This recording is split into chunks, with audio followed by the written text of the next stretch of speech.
Hello everyone and welcome to a new discussion.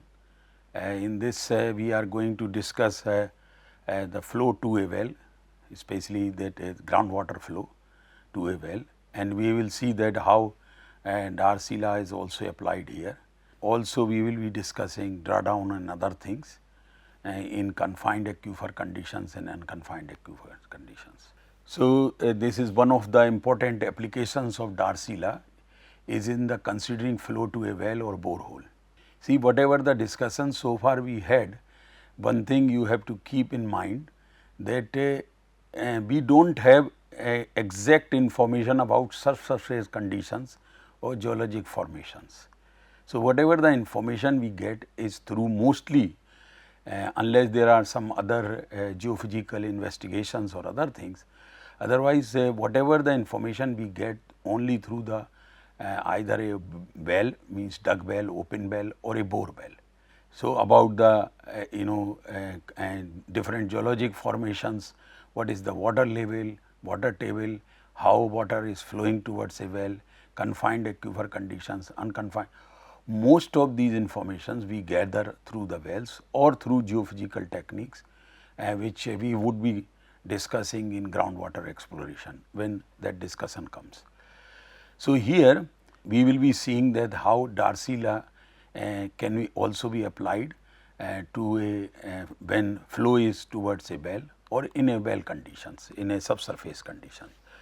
So, here what we are going to consider on the right side you can see the three figures A, B, C where we are considering a confined homogeneous isotropic aquifer and which is having hydraulic conductivity K and reaches to the bottom of the aquifer and as that borehole is said to be fully penetrating. So, here in all these cases you would see that the water level in these wells like starting from A, there is no pumping yet, but when pumping starts the water level will go down and later on the water level goes further down. So, in this case you can also observe that how drawdown is developing and if it changes the formation, then the flow towards a well would be different. So, suppose this potentiometric surface and initially horizontal in the first stage as in A it is shown here, this is horizontal, water level is here horizontal and then when groundwater is not moving at all in any directions. But as soon as pumping starts then groundwater movement will be there and the water level goes down like this. Q is there, here no Q is there and this Q continues will at the start of pumping as we can see the water flow out of bore well would be equal to Q cubic meter per day. At that rate we will be getting the water. So, withdrawing water from a well will cause reduction in pressure around its intake and this will in turn create a head difference as you can see here also that the head difference is being created and between the water level in the borehole and exactly in the water table within that aquifer. So, this will continue till we continue with the pumping. So, water flows from the aquifer to bore well is replaced that abstracted and in turn drawn up by the pump and if pumping continues then this drawdown will reach to the another formation, the Q may get affected and this drawdown can become larger also. So, water which is flowing towards the well when pumping is going on then this will flow towards the aquifer, water will flow towards the well and in fact basically if this continues then it is causing lowering of a potentiometric surface and this as I have just mentioned that this drawdown will spread further from the borehole and this is how really happens in case of subsurface conditions when pumping starts. So, ultimately at the end there will be a situation when potentiometric surface is being steadily lower and is sloping smoothly towards the borewell from all around in the aquifer. And so, we may reach that stage then when the surface becomes steadily and will remain lower till we get the supply or the this transmissivity is relatively good as compared to discharge, then this can be maintained for some time at least. So, all this steady lowered surface of potentiometric surface, this will occur and that hydraulic gradient, because it is creating hydraulic gradient as you can see here also. So, when this occurs, it might be reasonable to expect that hydraulic gradient, that is the slope of potentiometric surface, would be constant too for some time at least. So, but actually this shape is a shape of drawdown or the cone of depression with the hydraulic gradient becoming steeper is as the well is approached. So, this as you can see in C stage, this is what is happening. Now, we will see little different way the well rather in a sort of a 3D view kind of thing, that as this abstraction of water or pumping continues at the rate Q, that is cubic meter per day, and as we reach an equilibrium condition, that Q, that is cubic meter per day, must be flowing across the surface of both cylinders. So, here what we are seeing, so here what we are having that two radiuses are there, there R1 and R2 for two different cylinders. And what we are seeing that the outer cylinder radius, that is R2, this one, so is circumference would be 2 pi r, and R2 is the outermost cylinder radius circumference, and the area of this curved part, and that is the cylinder part, the area through which the water will flow is occurring is the 2 pi r R2, and then we will also add the aquifer thickness, that is B. So, in this way both R1 and R2 we can for R1 and R2 cylinders having R1 and R2 radius can be calculated. So, here also R1 is calculated here. So, therefore, when we apply the Darcy law, which is Q equal to K 2 pi r R1 for innermost cylinder and B, and then L1 which is also there, the length here. So, we can write this Darcy law that K 2 pi r 2 B L2. So, because for both that means R1 and R2 we can write like this also. So, this expression that is the K 2 pi B is constant because it is not changing. So, we can see that R2 is obviously greater than R1, and this I1 must be greater than I2 also. So, by this proportionate amount, in order for the equation to balance, the Q2 remain unchanged. And here this is what we are observing, that in earlier discussion we have said that the Q is continuously being maintained. So, as we will see that as the water approaches the borehole, that is water level, the hydraulic gradient becomes steeper here towards the well and forming a characteristic lowering of water table, and this lowering of water table is called cone of depression. And this is what is very important, because if we go away from the well, then the water level or water table at a higher level, but near the well this cone of depression develops, and this requires more energy basically to pump out water. If somehow we can maintain a steady state where this does not go further lower, then it is fine. But what in the beginning of this discussion, as I have said, basically for us it is nothing is visible on surface. So, this is based on a lot of understanding about subsurface conditions, either through these diagrams or through the Darcy law, by which we get the Q also output. So, here what we see that in unconfined aquifer conditions, there might be some complications, that this cone of depression, as long as it is in the saturated aquifer thickness, then the thickness will reduce. So, water table is lowered in the cone of depression at a faster rate, so that the saturated thickness of B is reduced significantly, and this will cause we can write this Q equation again, the Darcy equation again. So, this if the B is reduced in case of this unconfined aquifer conditions, then I must be increased to compensate, because here so how we can increase the I, but in the that is the hydraulic gradient becomes steeper.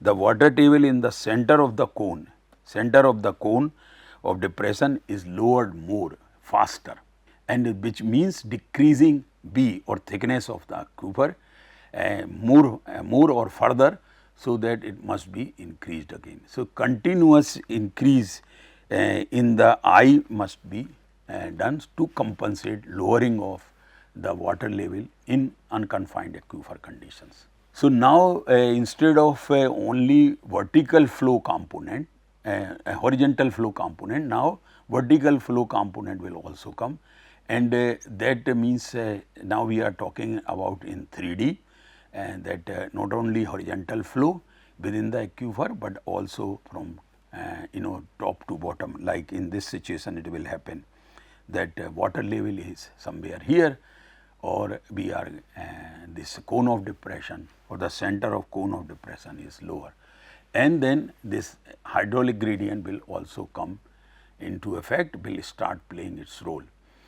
And this change in hydraulic gradient will also affect which will force us or reinforce each other. This makes predicting the behavior of wells in unconfined aquifer more challenging, more difficult than compared to in confined aquifers, where the saturated thickness is constant.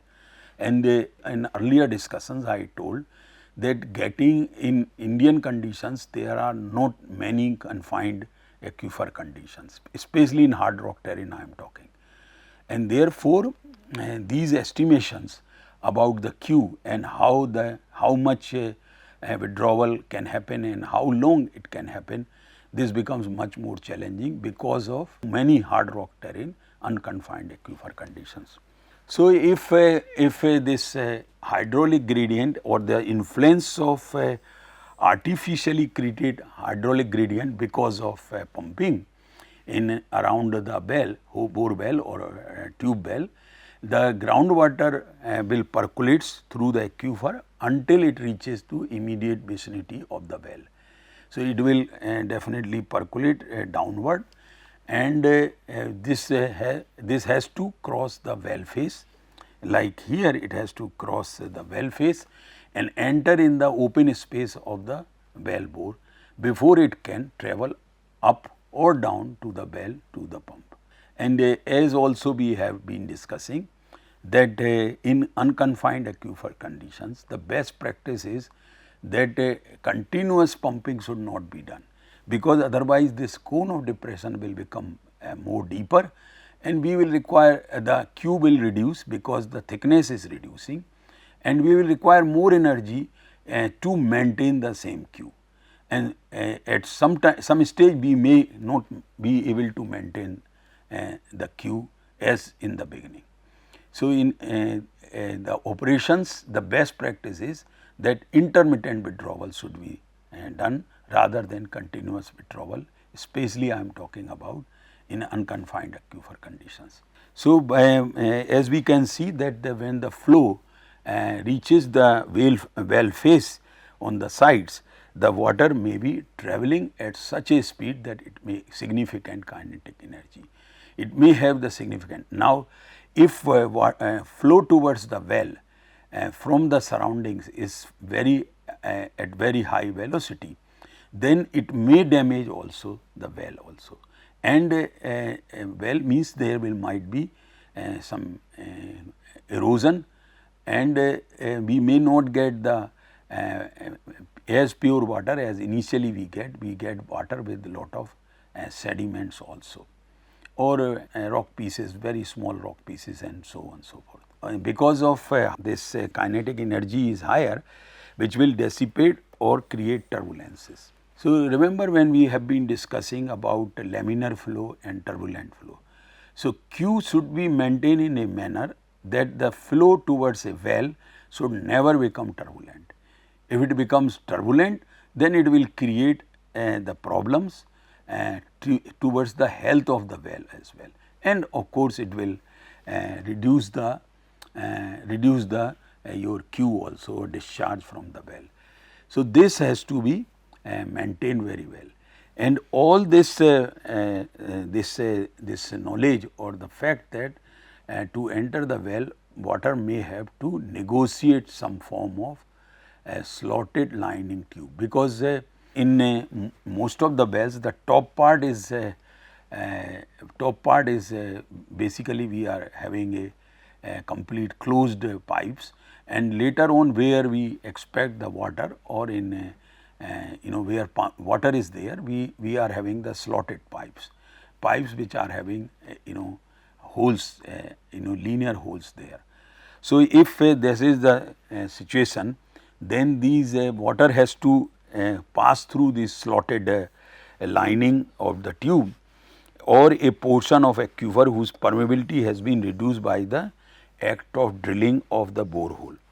Because at the time of borehole, in the surroundings or the wall of the borehole, the permeability may be reduced, because it may pack the the walls of the borehole when this drilling was being done, and there will be head loss involved. This last part of the journey may be significant part of the total. So, everything is basically these things may affect our discharge from the well. So, this two-part nature of head loss causes characteristic steepening of the cone of depression immediately around the well. Generally, this is what is seen, but if pumping continues for a longer time, then this as you can see here, that the cone of depression is going at least out of this figure.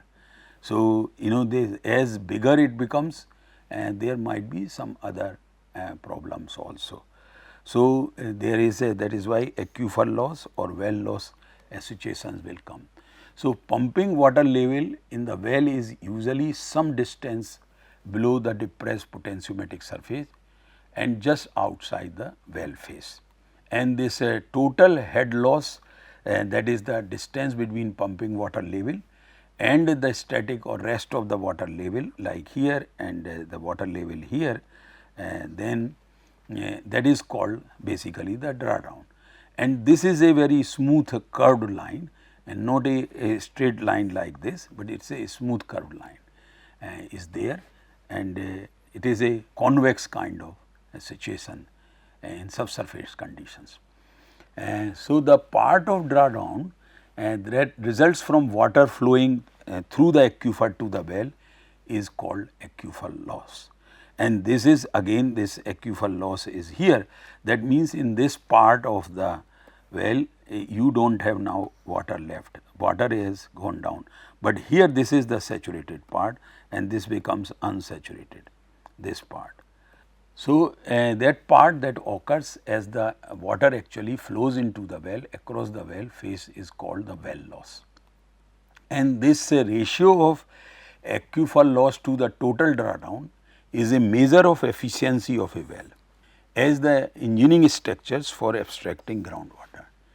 Efficiency basically here means that by whatever is situation, we should not have a very deep cone of depression. That should be the aim. And if a cone of depression is not deep, then the well would be called efficient.